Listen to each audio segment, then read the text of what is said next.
ओम शांति दीदी। ओम शांति। जैसे कि पूरे विश्व में गणेश चतुर्थी की बहुत जोर शोर से तैयारी शुरू हो गई है और वैसे भी हम अपनी रोजमर्रा जिंदगी में कोई भी नया कार्य शुरू करते हैं तो गणेश जी का आह्वान, उनकी वंदना से करते हैं। तो इसके पीछे कारण क्या है? इसके पीछे कारण है कि हम गणेश वंदना से कोई भी अपना शुभ कार्य शुरुआत करते हैं ताकि वो हमारा कार्य पूर्ण रीति से बिना विघ्न के पूरा हो जाए। इसलिए सबसे पहले गणेश वंदना की जाती है और गणेश जी को ये वरदान मिला हुआ था कि जब उनकी पूजा अर्चना की जाए करके कोई कार्य की शुरुआत की जाएगी तो कोई भी विघ्न नहीं आएगा। इसलिए आज हम सबसे पहले गणेश वंदना करते हैं। और दीदी, जैसे कि हम बचपन से एक कहानी सुनते आए कि पार्वती जी ने अपनी देह की मिट्टी से एक बालक की रचना की और उस बालक को आश्रम के बाहर खड़ा करके बोला कि कोई भी अंदर ना आने पाए। पर जब शंकर जी आए और अपने पिता को ना पहचानने के कारण जब उस बालक ने उनको अंदर जाने से मना किया तो शंकर जी ने क्रोध में आके उनका सर धड़ से अलग कर दिया। और पार्वती जी जब क्रोधित हो गई तो शंकर जी ने कहा कि जो भी पहला व्यक्ति आएगा उसका वो सर उस धड़ पे लगा देंगे। पर जब कोई गज वहां से गुजरा और उसका सर हमने पढ़ा कि धड़ पर लगाया गया, तब उसका नाम गणेश रखा गया। तो इस कहानी को अगर हम ज्ञान रूप से समझें तो क्या अर्थ निकलता है? इस कहानी का एक अर्थ है, जैसे कोई भी चीज होती है वो उसका एक आध्यात्मिक रहस्य होता है, एक स्पिरिचुअल सिग्निफिकेंट होता है जिसको हम नहीं समझ पाते हैं। जैसे इस कहानी में है कि पार्वती जी ने अपने शरीर से जो मिट्टी निकाली उसके गणेश जी बनाए। तो इसका अर्थ होता है कि कोई देवियों के पास इतनी मिट्टी कहाँ से आई, है ना? सोचने की बात है। तो इसका अर्थ होता है कि देह भान की मिट्टी, तो जिससे गणेश जी का जन्म हुआ। लेकिन जब हम देह भान में मैं की कॉन्शियस में रहते हैं तो हम पूरा बॉडी कॉन्शियस हो जाते हैं और जब परमात्मा इस धरा पर आते हैं तो हम आत्माएं उनको पहचान नहीं पाते। तो इसीलिए सबसे पहला कार्य जो करते परमात्मा वो हमारी मैं जो देह अभिमान वाली मैं है उसको हटाते हैं। इसीलिए दिखाया कि गणेश जी की उन्होंने गर्दन अलग कर दी, मारा नहीं, है ना? उसको वध नहीं कहा गया, उसको कहा कि गर्दन काटी गई। गर्दन माना जो मैं हमारा बॉडी कॉन्शियस है, तो परमात्मा जो मिट्टी माना देह, तो देह भान, तो देह भान से परमात्मा हमें अलग करते हैं। इसका ये रहस्य है। बहुत अच्छी तरीके से कहानी का अर्थ ही बदल गया। और तीसरा प्रश्न दीदी मेरा यही है कि जैसे हम गणेश जी का स्वरूप देखते हैं, उनकी प्रतिमा देखते हैं तो देखते हैं विशाल सर है, छोटी आंखें हैं, एक दंतधारी है, बड़े कान है, मुंह छोटा है। तो इसके पीछे क्या रहस्य है कि अलग ही एक स्वरूप है? तो इसके पीछे रहस्य प्लीज बताइए। इसका भी ये रहस्य है कि जैसे बड़ा सर माना कि जो परमात्मा का दिया हुआ ज्ञान है वो हमारे दिमाग में बैठता चला जाता है और आत्माएं समझती चली जाती है।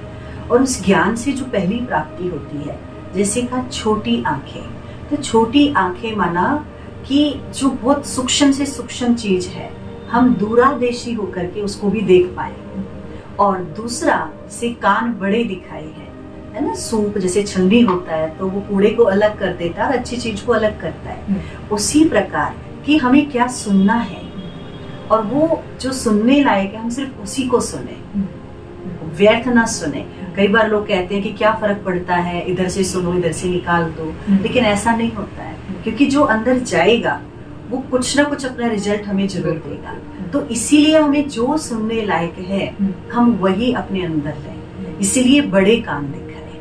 और दूसरा जैसे एक दंत है ना, तो एक दंत का मतलब है कि जब हम सभी को जब हमें ईश्वरीय ज्ञान मिलता है तो हम सभी को आत्मा रूप में देखना शुरू करते हैं, एक रीति से देखना शुरू करते हैं। जो भिन्न भिन्न का भेद है, कोई हिंदू मुस्लिम सिख ईसाई, ऐसा जो मन में आज भिन्नताएं आ गई है, तो स्पिरिचुअलिटी माना ईश्वरीय ज्ञान वो हमें सिखाता है कि हम सबको एक रूप में देखें, आत्मिक रूप में देखें।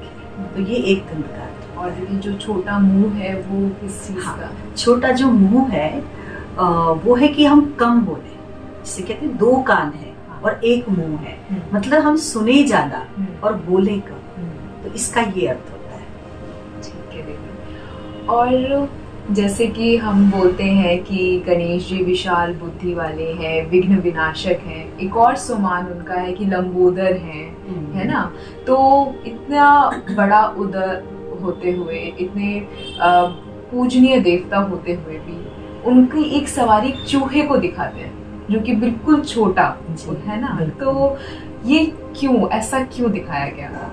इसका अर्थ है कि चूहा माना जैसे कहते हैं ना बहुत छोटा होता है और वो जब काटते हैं तो फूंक मारता है, पता भी नहीं चलता। उसी प्रकार मानव जीवन में हमारी कई ऐसी कमजोरियां होती है जो हमें स्वयं नहीं पता चलती और बहुत सूक्ष्म होती है, जिन्हें हम देख भी नहीं पाते हैं। तो गणेश जी का अर्थ है कि ऐसी चूहे पर सवारी करना, माना जो हमारी अपनी इतनी सूक्ष्म कमजोरियां हैं जिनका शायद हमें इतना नॉलेज भी नहीं होता है और पता ही नहीं चलता है ना? जैसे हम कई बार कह देते हैं, अरे मुझे तो पता ही नहीं चला, मैंने ऐसे बोल दिया। बहुत सूक्ष्म बात है, बहुत छोटी सी बात होती है, लेकिन हमने तो बोल दिया, सामने वाले को इतना बुरा लग जाता है। तो वो सी छोटी छोटी कमजोरियों पर भी अपना कंट्रोल रखना, अपना अधिकार रखना, तो सवारी का अर्थ होता है कि वो मेरे कंट्रोल में हो। तो अपनी सूक्ष्म बड़ी चीजों पे तो हम कंट्रोल कर लेते हैं, बड़ी कमजोरियों पर, कोई ऐसी कोई बड़ी विशेष कोई बड़ी कमजोरी है हमारे अंदर जो हमें पता है कि मुझे बहुत गुस्सा आता है, उसे हम कंट्रोल कर लेते हैं। लेकिन हम इरिटेट हो गए या सूक्ष्म में किसी से ईर्ष्या होने लग जाती है, तो ऐसी सूक्ष्म अपनी वीकनेस पर भी हमारी नजर रहे, वो भी हमारे कंट्रोल में हो, तो उस पर भी अटेंशन। छोटी छोटी चीजों से बड़ी बड़ी बातें हो जाती हैं। बिल्कुल। अच्छा दीदी, जैसे ये तो आपने बहुत ज्यादा क्लैरिटी दी कि क्या कथा और क्या उनके स्वरूप का अर्थ है।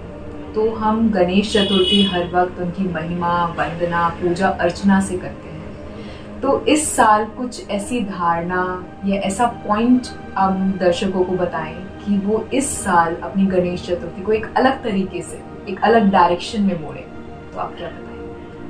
इसमें जैसे हर साल हम पूजा अर्चना करते हैं और अभी भी हम कर रहे हैं और बहुत ही अच्छा माना जाता है, लेकिन पूजा अर्चना के साथ अगर हम इस बारी कुछ ऐसा मन में संकल्प लें, एक भी अगर हम संकल्प ले लेते हैं कि गणेश जी जैसे हैं कि ज्यादा सुनना और कम बोलना, इस विशेषता को अगर हम पूजा अर्चना के साथ अपने जीवन में धारण कर लेते हैं कि हमें सुनना ज्यादा है। आज क्या कि लोगों में सुनने की पावर नहीं है, सुनने की शक्ति खत्म हो रही है। जैसे कोई सामने कुछ बोलता है तो कई बार हम कह देते कि हाँ ठीक है, हमें समझ आ गया, है ना? पूरी बात सुने बिना ही कई बार बोल देते हैं कि नहीं ठीक है, हमने समझ लिया और आंसर कर देते हैं।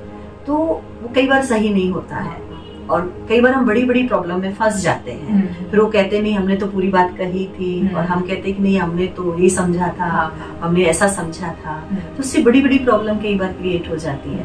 तो अगर ये चीज भी हम आज से अपने मन में संकल्प करें कि हमें सुनना ज्यादा है और बोलना कम है, तो एक ही विशेषता को अगर गणेश जी को हम की एक विशेषता को हम अपने जीवन में ले आते हैं तो कहीं हद तक हमारा जीवन भी विघ्न विनाशक हो सकता है। हाँ, हमारे जीवन में विघ्न नहीं आएंगे, बहुत कम हो जाएंगे। आपने बहुत अच्छा पॉइंट बताया जो कि बहुत ज्यादा जरूरी भी है। तो इस बार हम गणेश चतुर्थी ज्यादा सुनकर और मधुर, मीठा और कम बोलकर मनाते हैं।